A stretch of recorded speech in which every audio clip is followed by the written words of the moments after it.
ಅಸಹಜ ಲೈಂಗಿಕ ದೌರ್ಜನ್ಯ ಪ್ರಕರಣದಲ್ಲಿ ಜೈಲು ಸೇರಿರುವ ಸೂರಜ್ ರೇವಣ್ಣಗೆ ಈಗ ಜೈಲಿನ ಅಧಿಕಾರಿಗಳು ನಂಬರ್ ಅನ್ನು ಕೊಟ್ಟಿದ್ದಾರೆ. ಸೂರಜ್ ರೇವಣ್ಣಗೆ ಖೈದಿ ನಂಬರ್ 6141 ಅನ್ನು ನೀಡಲಾಗಿದೆ. ಇವತ್ತು ಬೆಳಿಗ್ಗೆ ಖೈದಿ ನಂಬರ್ ನೀಡಿದ ಜೈಲು ಅಧಿಕಾರಿಗಳು ಜೈಲಿನ ಕ್ವಾರಂಟೈನ್ ಕೇಂದ್ರದಲ್ಲಿರುವ ಸೂರಜ್ ರೇವಣ್ಣ ನಿನ್ನೆ ರಾತ್ರಿ ಜೈಲು ಸೇರಿರುವ ಸೂರಜ್ ರೇವಣ್ಣಗೆ ಈಗ ಸೂರಜ್ ರೇವಣ್ಣಗೆ 6141 ನಂಬರ್ ಅನ್ನ ಅಧಿಕಾರಿಗಳು ಕೊಟ್ಟಿದ್ದಾರೆ. ನಿನ್ನೆ ರಾತ್ರಿ ಪರಪ್ಪನ ಅಗ್ರಹಾರ ಜೈಲು ಸೇರಿರುವ ಸೂರಜ್ ರೇವಣ್ಣ ಇವತ್ತು ಬೆಳಿಗ್ಗೆ ಖೈದಿ ನಂಬರ್ ಅನ್ನ ಕೊಡಲಾಗಿದೆ.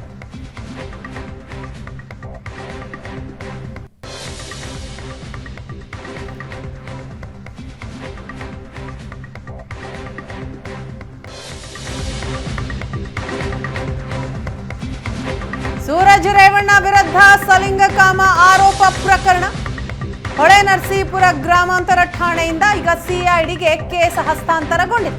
ತಡರಾತ್ರಿ ಸಿಐಡಿ ಕಚೇರಿಗೆ ಕೇಸ್ ಫೈಲ್ ತಲುಪಿತು. ಕೇಸ್ ಫೈಲ್ ಪರಿಶೀಲನೆ ನಡೆಸಿ ತನಿಖಾಧಿಕಾರಿ ನೇಮಕ ಆಗುತ್ತೆ. ಸಿಐಡಿ ಎಡಿಜಿಪಿ ಬಿಕೆ ಸಿಂಗರಿಂದ ತನಿಖಾಧಿಕಾರಿ ನೇಮಕ. ಬಿಕೆ ಸಿಂಗ್ ನೇತೃತ್ವದಲ್ಲಿ ಪ್ರಕರಣದ ತನಿಖೆ ನಡೆಯುತ್ತೆ.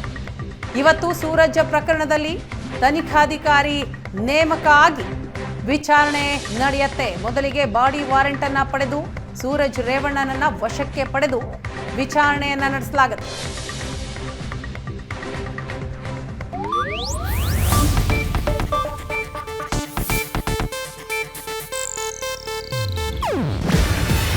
ಇದು ಏಷ್ಯಾನೆಟ್ ನ್ಯೂಸ್ ನೆಟ್ವರ್ಕ್ ಪ್ರಸ್ತುತಿ. ನೀವು ನೋಡ್ತಿದ್ದೀರಾ ಏಷ್ಯಾನೆಟ್ ಸುವರ್ಣ ನ್ಯೂಸ್.